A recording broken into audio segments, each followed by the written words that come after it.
and welcome. I am very excited for tonight, the very last TED Talk of this church year by our wonderful librarians, Sallie Barringer and Bonney. Sallie is going to go first, and then we're going to switch to Bonney, and afterwards we'll have a bit of question and answer time. So with that, Sallie, let me go ahead and spotlight you. Wow. And take it away. Yeah, I've never been the big pictures of anything like this. I'm Sallie Barringer. I'm a longtime member of First Church, and I'm also an even longer time librarian. I started off my library career 35 years ago. I was an academic librarian at a couple of different academic libraries in Texas and Arizona.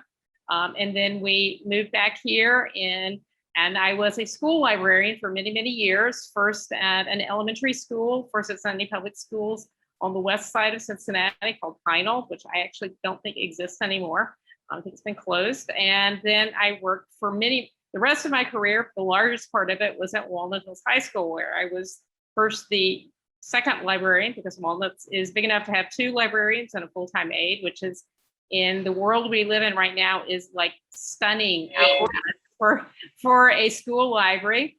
And I was first the second in person, and then I was, for most of my career there, the head librarian. While I was there, in my library jobs, my first career as an academic librarian, I was a science librarian. You don't really run across too much censorship with that. It's like people who come in and say, I don't want to have this. And you're like, okay, any particular reason? And usually it's because, well, I don't think that the scientific foundations behind that particular journal, or that it's not properly peer reviewed or something like that. But there was usually some kind of objective reasoning they had for not wanting any kind of particular materials in the library. And I really only had one person ever that objected to a particular journal that we subscribed to. And since there were other people who were who thought they were not, that was not a legitimate thing, we were like, well, we need to have a variety of viewpoints. And that pretty much ended the discussion. As a school librarian, it was a little bit different. I made the transition from academic libraries to school libraries. But when I was working over on the west side at Heinold, this was an elementary school, K through 8 school. It was between English Woods and the Fay Apartments in the 1990s. This was the height of the crack cocaine era in Cincinnati, and those were not really super safe places. And the parents and kids I worked with were just wonderful. They were wonderful people, but the things they saw outside of school were so much worse than anything you could possibly have talked about in school. That censorship, book banning, that was just the last thing they were thinking about. And then I went to Walnut Hills, and Walnut is a really amazing place to work at as far as the school library. We had a very strong library program, and this was the first place where I did have a parent try to challenge a book. And it was a kind of a walnut experience of challenging a book, because we did have a very specific procedure, which was that when the parent came in and said, I don't think you should have this book in the library, we had a form. And this is what, of course, the American Library Association recommends that you do in school libraries. It said, this is a request for removal of library material, reconsideration of library materials.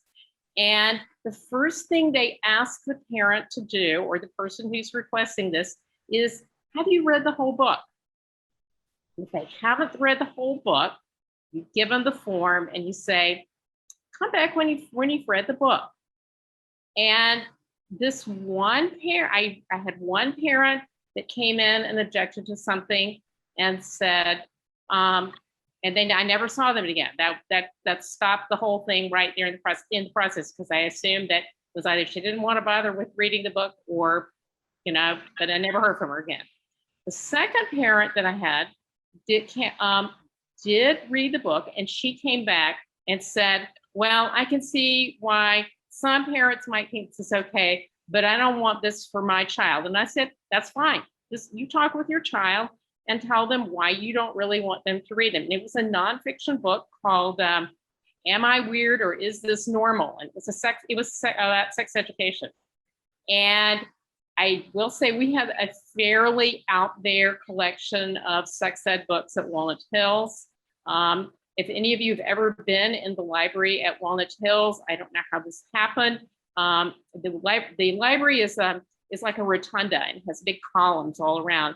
And no matter how we shifted the shelves, the sex ed books always ended up behind a column. So you couldn't really see who was sitting over there looking at the books. It was just, I don't know, it was just, life. But she didn't want her child reading that particular book. And I said, that's fine. They don't have to read it. And that was really kind of how it ended. I've been very interested, and this is, arisen in the past few years, with parents in other schools that have objected. I know at Walnut Hills, the way we got our books was looking at reviews that other librarians wrote. I, in particular, used a reviewing magazine called School Library Journal. And it's hard to believe there's things like that. It was a very important source of books for me and different other kinds of library materials that we subscribe to. So that the reviews that were written by my peers there were always very, very good. And they would talk about it in the sense of, what might be hot button topics there in particular books and so forth, and would let people kind of decide, would my community support this? Because that's the thing that you have to realize, is that you have to get something that is going to, support the needs of your community. And in a school library, you've got sort of two different things. You've got fiction books that are going to support the reading habits and reading interests of your community. Walnut Hills was a 7 through 12 school. So we had 12-year-olds and we had 18-year-olds, and they obviously would have very, very different kinds of things they wanted to read. And we were pretty much open to anything that students requested or wanted to read. We would also make a very concerted effort to purchase all the books that were recommended by the the prize list, things that were prize winners or notable books for each year. So we would have a lot of books like that, and some of them were about very controversial issues, but we really didn't have a whole lot of trouble with that, because we could always say with our fiction books, well, we have students who are 12 and we have students who are 18, and we want the students to have a variety of reading material. But then with our nonfiction books, we supported the curriculum at Walnut Hills. And so we didn't, if we had students that were doing projects or, teachers that wanted students to do projects on lots and lots of different topics, we would have things, whether it was pornography, whether it was censorship, whether it was many, many, many other different, very controversial issues. We could always say, this supports the curriculum at our school, and that's what a school library should do. It should support the reading interests of the students there, and it should support the curriculum at your school. And in a big school like Walnut Hills, 3,000 students, there's a lot of reading, different kinds of reading interests, and there's a lot of stuff going on. Okay, so that's kind of my background, where we got books, stuff like that. Barbara, I guess I'll turn it over to you to talk about where you started off.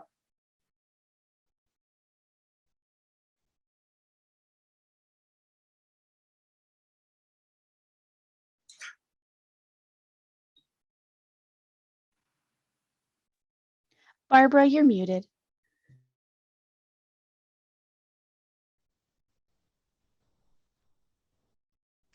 You're muted, lady. Unmute. There. Okay. Did you want to say something, Meredith? No, turn it over to you. Okay. Okay. Well, my background is kind of similar to Sallie's. I started out in academic and even law libraries. But then I switched pretty quickly to public because that's where the jobs were. And I've been in public libraries for a long time, and I really love public libraries. The goal of public libraries is to provide materials for the community.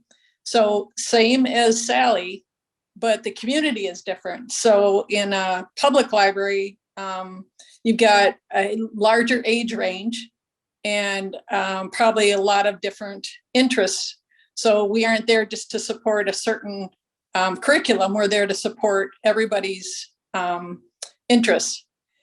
And so we open ourselves up more to controversy. We also, in public libraries, we rely on journals that review materials, and we select from those journals mostly. So, but then there might be an odd book here and there that we hear about, and oh, well, we really need to get that because it's a hot topic that shows a different side. So we have all different kinds of reading materials. And when in the public libraries I've been in, there have been a few instances where the materials that we chose got challenged.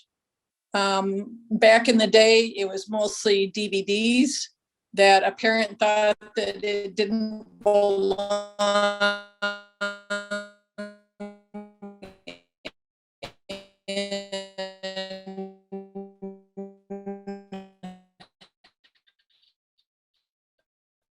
our We seem to be having some trouble with your connection, Barbara.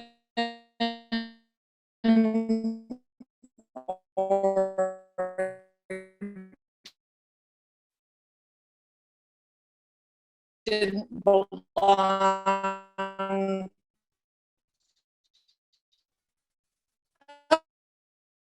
Oh, okay.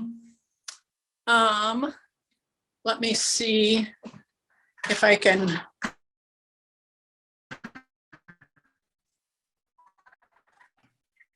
Is this better No, or not? Better?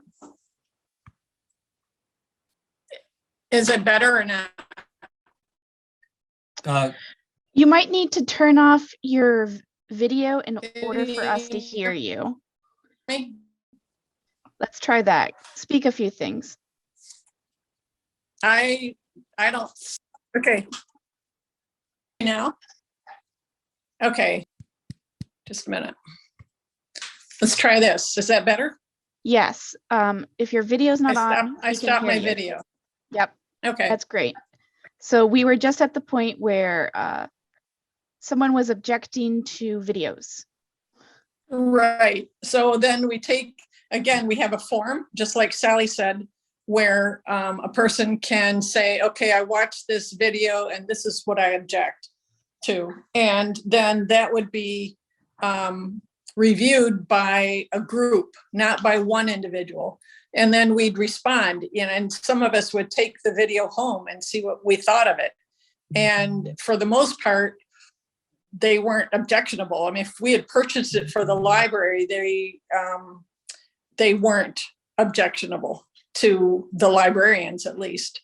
So then the person got responded to, though, and the reasons why we're going to keep it in the collection, or yeah, maybe it shouldn't be available to a 14-year-old, maybe it should be 18 and older or something like that. So we could do things similar to that, but we usually did not remove it from the collection. It's a strange thing, being a public library and being there for the public, and then the public is critical because there's so many different tastes in the public, tastes and opinions and so forth.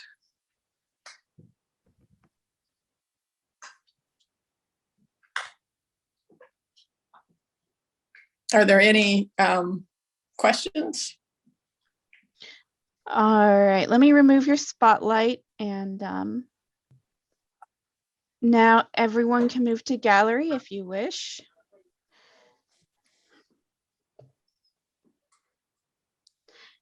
And I see we already have a question here from Doug. You just have to unmute yourself, Doug. Barbara,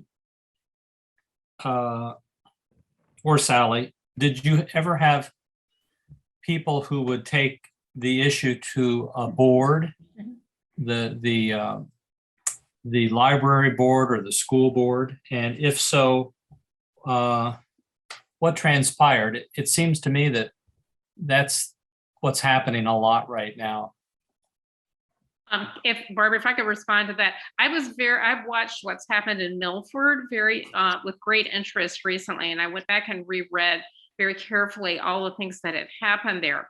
And I never had anybody take it beyond the library for library books, because with the school library, even with fiction books, even with some of the books that if they were listed, I think with the link that Meredith sent out this week of the books that had been banned, Walnut Hills actually had most of those books, and they had never really had any kind of reaction there.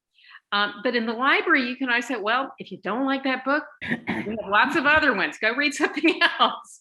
Yeah. And so that would be all, and again, I only, in all my years at Walnut, I only had 2 parents object to a particular book, and one kind of vanished once she had to actually read the book, and then the other one really only wanted her child not to read that book. I never had anybody go beyond to either the principal or the Board of Education. However, I do know that in Cincinnati Public, from time to time, we have had either parents or different groups that have wanted books to be removed, not from the libraries, but from the curriculum. And that's been more of an interest because if a book is in the curriculum, that means everybody in a class is reading it. And I know at Walnut, we would have from time to time parents objecting to their child's reading a book in class. And the response then was, okay, here are 2 other books that are like that they can still write the same essays, do the same thing, but they can read this one. Okay. But they still have to do the work, the same kinds of things. And so they would offer them an alternative book. I will say that maybe this is just a Walnut thing. That did not happen very much. And I would say in the last 10 years didn't happen at all. So it was something, it went on there was a parents group for a while that was interested in having some things removed, but it did kind of go away. So kind of things like that tend to be cyclical, I would say too. And I never experienced it going beyond the library staff and administration, never did go to the library board. The only incident where something questionable ended up with the library board was a program that we started at Lawrenceburg. It was actually called the Rainbow Club. And so it didn't have anything to do with the books, but it was a club that got criticism. And we had to call in attorneys and so forth. And we ended up keeping the club. But it was actually a board member who was the biggest, had the most criticism of this club. So things like that, but never for a book. Right. And this wasn't in the library, but definitely at Walnut. We had a Gay Straight Alliance I was at Walnut a really long time. There was a Gay Straight Alliance that was there and established before I even came there. And we also had gender neutral bathrooms. Obviously not all of them were gender neutral. It was not even a big deal with the students. The media showed up to film our gender neutral bathroom, and the students hadn't even paid any attention to the fact that it was there. It was something that was created, and any kind of controversy or anything was totally created by an outside group. So it was not something that within the school, people hadn't even really paid a whole lot of attention to the fact that it existed. when at Lawrenceburg, we did some renovation, and I wanted to make sure that we had a gender neutral restroom there, and we had to call it a family restroom so that people didn't get upset.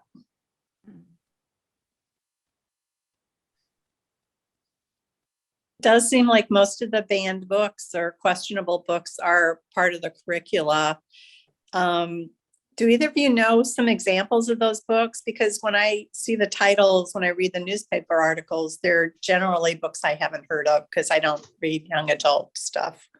Most of them are young adult books. I don't know if anybody has read the information about the situation in Milford, but with In the Time of the Butterflies, and which is the book that I had read, and it was kind of interesting. They had the two parents that had objected to it, and they were the only ones that objected to it. One parent had read 3 chapters, the other one had not read the book at all. And so I do think you got a couple of things going on. First of all, you've got parents who frequently are working off lists that they've gotten from an outside group. Maybe it's a school group, a church group, maybe it's homeschool. Their children have been homeschooled before, and they are in contact with homeschool parents. Sometimes have very specific ideas of what they want their children to read or not. And so you've got people not necessarily, they don't really know what the books are. They're a title on the list. And then libraries have online school libraries, obviously public libraries, of course, have online catalogs. It's very easy to find out what's actually in the library now. Years ago, that would not have been true. You would have had to be a visitor to the school and go into the school and look in the card catalog and stuff like that. But now you got an online catalog. You can do that at home, and you can check and see which all the libraries in your area that have that particular book that you don't want anybody to read. And then you can start sending out letters, whether you've read the book or not. Say if you're just working off of lists. And I know that when Barbara and I talked about this, a lot of times when people are very upset about something and they're just furious about something, they want to come in and talk about whatever it is. Sometimes they just want to vent. They don't really want, once they have sort of worn themselves out yelling at you about something, then they've kind of gotten it out of their system, and then that's it. That's all they wanted to do. They just wanted somebody to hear them express why they were upset. And it may not even be that the book is the problem. It might be something else in their life that is making them mad. And this is something that they can get at. It's a concrete thing that says, this is what's bad, and I'm going to yell about it. So it can be as simple as that. Do you know in the Time of the Butterflies what was objectionable in those 3 chapters, or do you think they just got it off one of those lists? I think they got it off the list. I really do. Yeah. I know that it's showed up on some other lists. I've read the book, and I was very surprised because it's mostly about the 4 sisters who become political activists. Huh. And it's not, it's got some violence in it. There, don't get me wrong, but it's certainly not anything that's as violent as if you had watched Game of Thrones or something like that. And I think the students that were of the age that were reading it, if they had watched any, HBO Max, action adventure show, they would have seen it just as much, if not more violent. So.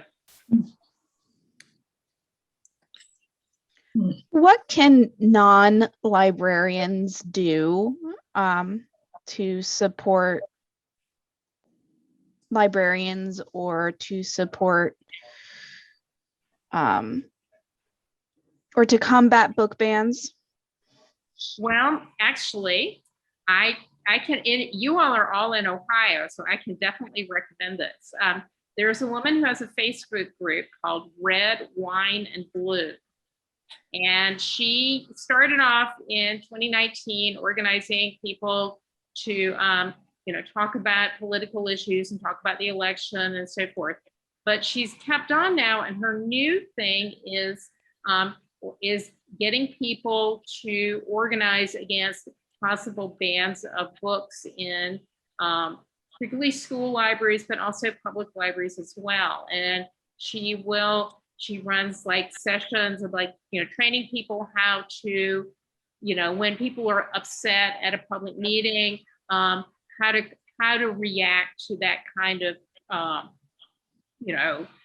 attacks. What you can say when people will say this book is evil, you can say, well, if you don't want your children to read it, that's fine. But I'm talking about all children who might want to read this book.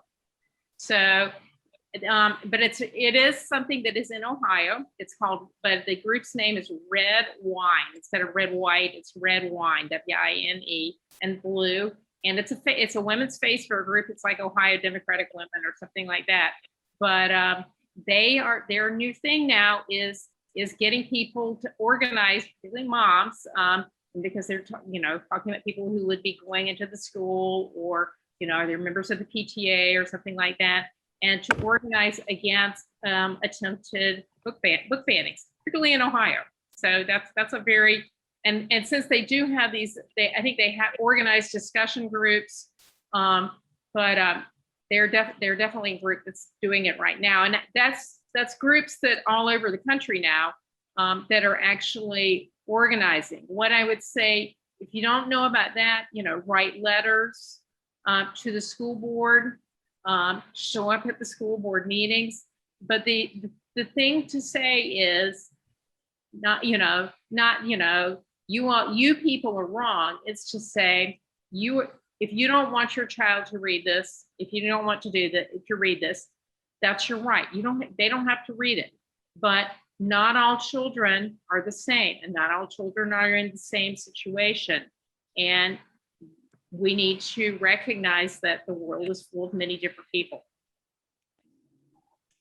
I think from a public library perspective, the best thing you can do to combat outcries in the community is to use the library and check out what's there and talk to staff and let them know that you appreciate the range of topics or the range of authors that are provided for them. So library use is the greatest thing, I think. It's a statement. Yeah, school libraries are a little bit different because they are for the school community. So members of the general public obviously aren't going to be using them. But if you live in the community and you find out that the school is trying to ban something, just, stand up as a member of that particular community.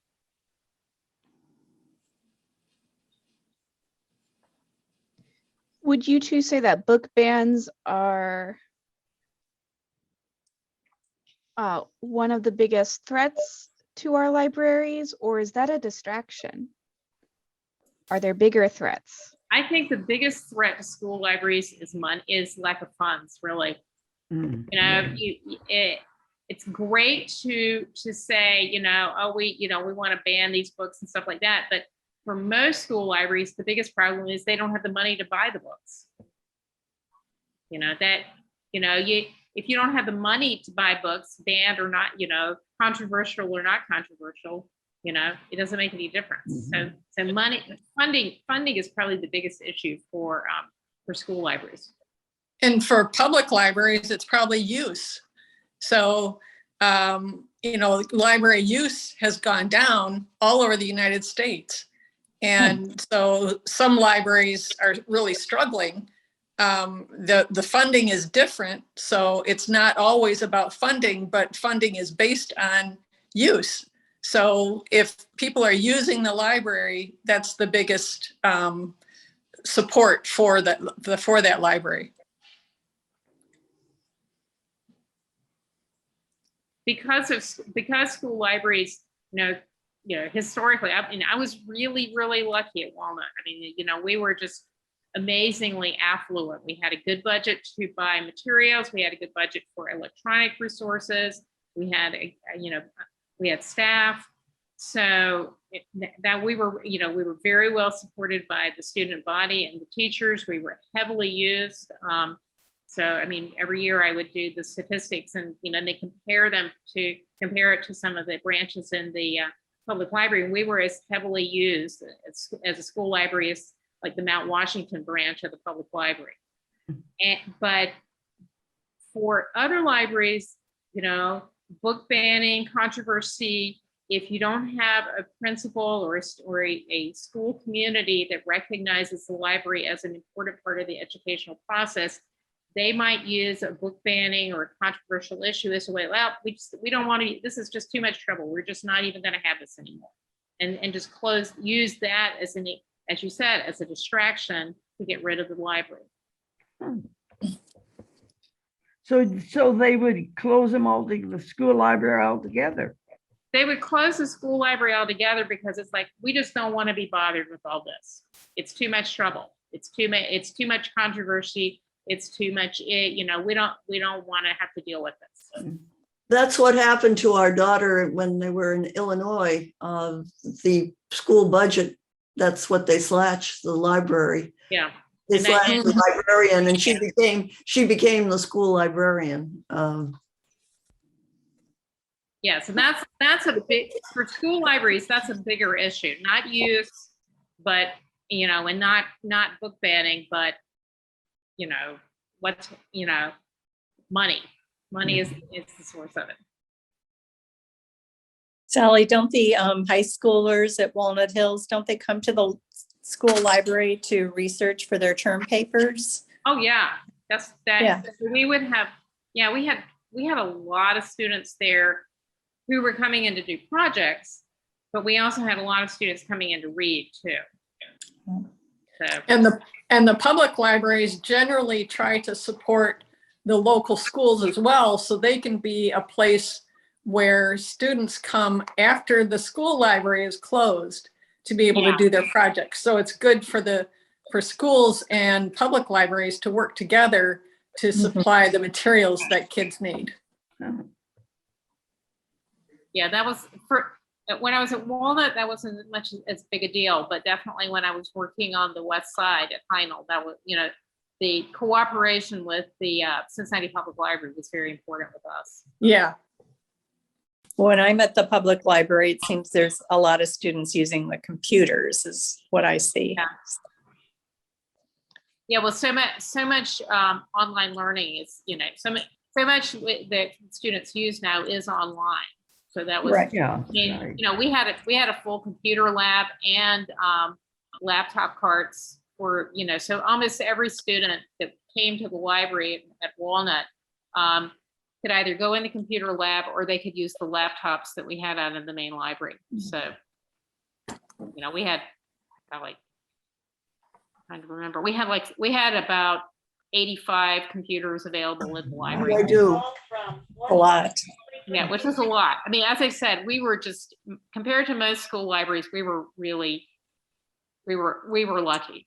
We had a lot of support and we had a lot of resources.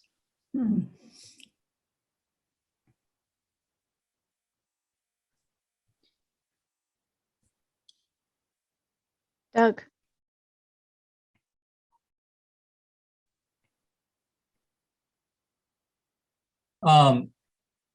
I think I taught for 30 years at Highlands High School. And probably where I ran into issues was teaching biology and teaching evolution. Every once in a while, I'd run into a grandparent or a parent who questioned my teaching of evolution to their students. And I mean, that's science curriculum. And that's statewide and really it's nationwide. And I think that some of the people that you mentioned, Sallie, you know, they would come after the textbooks and they do it at the state level. So in the state of Texas seems to be where everybody focuses their attention in this manner. They try to influence what textbooks get adopted because they have such buying power in Texas that they figure that the publishers will have to bend to their demands if they can get their demands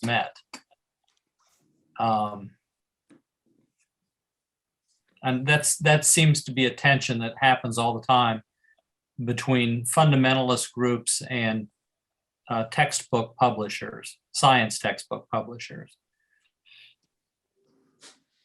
Right. I have to say, my actual background is in the sciences, but I don't, my own kids went to Walnut, and I certainly think they pretty openly discussed evolution in the classrooms there. I do know that when they were in elementary school at Beechwood in Kentucky, there was definitely a little more controversy about the science, the things that were discussed with sciences, but since they were in K through 6, it was not, obviously they weren't talking about evolution too much then. Yeah, and I should make the point that in Fort Thomas, we had a tremendous amount of support from the administration. And this was very rare that this happened, where somebody objected to that curriculum. So would they come to you specifically, or would they go to the administration? I am not aware of them going to the administration. I am aware that they came to me 2 or 3 times. And I also had 2 or 3 students who they were very fundamentalist Christian, and I would have them occasionally write me a note about, I understand what you're trying to say, but I really wish you would listen to what I have to say. So, it wasn't about science, it was about religion. And but it's an area that right now, with the culture wars going on, it's being brought up more and more. Well, it kind of all gets back to the same thing with, a lot of times when people come in and they're very upset about something, and this didn't happen so much with book banning, but like we with like library policies or something like that, and they would be so upset. And if you just let them kind of talk themselves out, sometimes that's all they really wanted. They just wanted you to listen to them go on and on and on and on about what it was that they were upset about. And then they kind of got it out of their system, and that was really all they wanted to do. Not all the time, but a lot of the times. Barbara, was there something you were trying to say?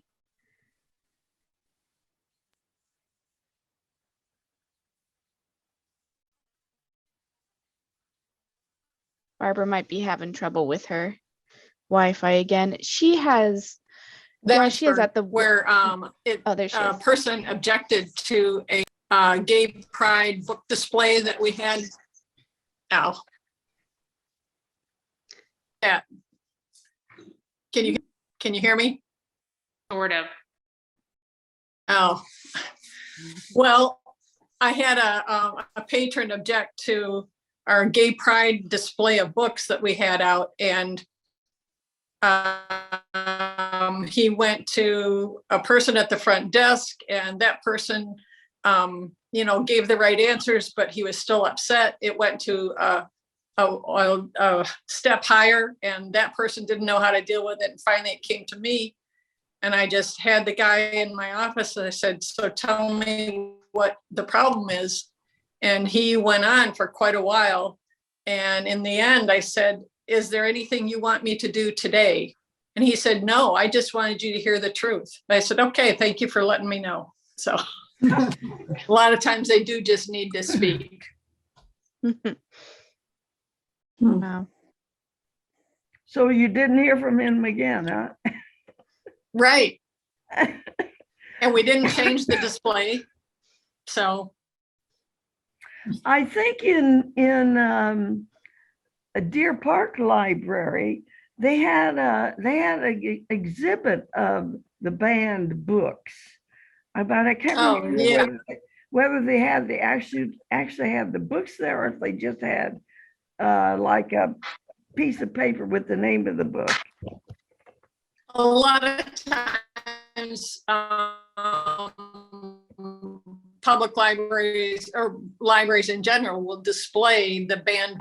We don't always crumble to public opinion or something. The most popular book displays we had at Walnut Hills were during Banned Books Month. And we would have all the books in our library that had been banned, and we would have, we'd have them out for students to check out with like maybe a little bit of information about how many times they'd been banned and so forth. And that, we couldn't keep them on the shelves. We had to buy extra copies. Yeah, if you tell teenagers that you're not, people Right. don't want you to read it, that's just an absolute invitation to like Right. more. Doug. Yeah, that reminds me, I think it was Kurt Vonnegut that said, if you can get a hold of a banned book list, go out and buy all those books immediately. Yeah.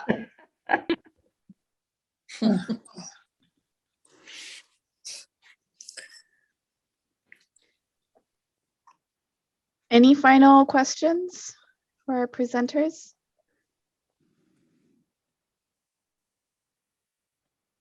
This was very interesting. Thank you.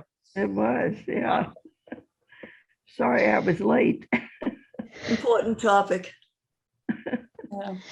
Well, this was recorded, and so it will be on First Unitarian Church's YouTube page. You can find it there. I don't know if it will go up tonight, but it should go up in the next week.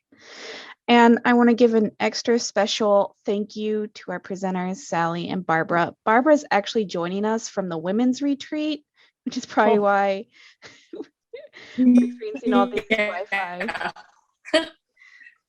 Well, yeah.